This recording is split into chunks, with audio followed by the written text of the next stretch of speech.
নামি দামি রেস্টুরেন্টে গিয়ে আমরা কিন্তু বেশ চড়া দামে চিকেন মোমো, স্যুপ মোমো সব ধরনের মোমোই খেয়ে থাকি। কিন্তু জাস্ট অল্প কয়টা উপকরণে অল্প টাকা খরচ করে ঘরেই কিন্তু সেই দামি রেস্টুরেন্টের থেকেও বেশি স্বাদে চিকেন মোমো বা স্যুপ মোমো সব মোমোই কিন্তু আমরা তৈরি করে নিতে পারি। আসসালামু আলাইকুম, তোমরা কেমন আছো? আজকে তোমাদের চিকেন স্যুপ মোমো তৈরি করে দেখাবো। চলো যাই মূল রেসিপিতে। প্রথমে আমি ডোটা তৈরি করে নেব। ডোটা তৈরি করে নেওয়ার জন্য এখানে আমি নিয়ে নিয়েছি আটা, তোমরা চাইলে ময়দা ব্যবহার করতে পারো, সামান্য পরিমাণ লবণ আর 1 চামচের মতো তেল দিয়ে এটাকে খুব ভালো করে মেখে একটা সফট ডো তৈরি করে নিচ্ছি। ডোটা সফটও হবে না, হার্ডও হবে না। এটাকে কিছুক্ষণ রেস্টে রাখলে আর একটু সফট হয়ে যাবে, এজন্য আমি একটু হার্ড করেই রাখলাম। এটা রেস্টে রেখে দিচ্ছি। রেস্টে রাখলে 10 মিনিটের মতো, মানে আমার পুরটা বানাতে যতটুকু সময় লাগে ততটুকু।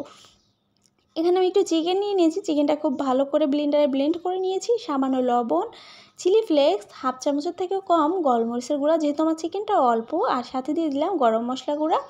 আরও যাচ্ছে এখানে রসুন বাটা, সাথে তোমরা চাইলে এখানে আদা বাটা দিতে পারো। এখানে আমি সামান্য পরিমাণ তেল দিয়েছি আর দিয়ে দিলাম সয়া সস। সাথে যাচ্ছে আর কিছুই না, তেলটা দেওয়ার জন্য কিন্তু এটা জুসিনেসটা, মানে এই যে চিকেনের জুসিনেসটা খুব ভালোভাবে থাকবে, এজন্য তেলটা তোমরা অবশ্যই দেওয়ার চেষ্টা করবে।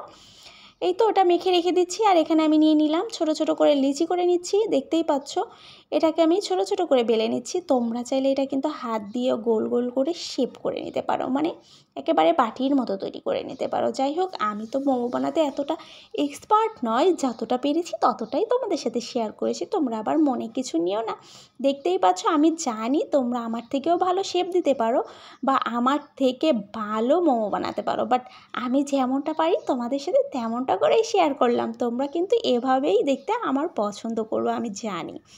এই তো আমার মোমো সবগুলো বানানো রেডি হয়ে গেছে। তোমরা চাইলে অন্য শেপ করে কিন্তু বানিয়ে নিতে পারো। এখন আমি স্যুপটা বানিয়ে নেব। এজন্য আমি এখানে আদা কুচি, রসুন কুচি, পেঁয়াজ কুচিটা ভেজে এখানে কিছু সাদা তিল দিয়ে আর দিয়ে দিলাম কিছু চিকেন। এখানে এই চিকেনটা সিদ্ধ করে আমি একটু স্টক রেখেছিলাম, সেই স্টকটা এখানে আমি দিয়ে দিয়েছি। আর একটু পানি দিয়ে দিলাম, সামান্য লবণ দিয়ে দিলাম। এখানে দিয়ে দেবো সয়া সস, টমেটো সস। তোমরা চাইলে কিন্তু এখানে সয়া সসটা মানে স্কিপ করতে পারো, বাট আমার মনে হয় দিলে ভালো লাগে। কিছু চিলি ফ্লেক্স দিয়ে দিলাম। বলক যখন উঠে যাবে এই পর্যায়ে আমি যে চিকেন মোমোগুলো রেডি করে রেখেছিলাম, সেই মোমোগুলো দিয়ে এখানে 20 মিনিটের মতো জাল করে নেব।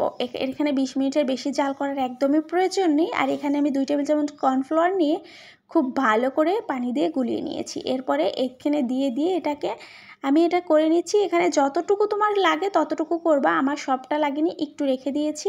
এতেই আমার ঘনত্বটা এসে গেছে। এ পর্যায়ে আমি এটা নামিয়ে নিচ্ছি। এটা একটুখানি ঠান্ডা হলে কিন্তু আরও কিছুটা ঘনত্ব বেড়ে যাবে, এজন্য আর বেশি ঘন করলাম না। আর দেখতেই পাচ্ছ কি দারুণ হয়ে গেছে। আর এটা কিন্তু রেস্টুরেন্টে আমরা চড়া দামেই কিনে খেতে হয়।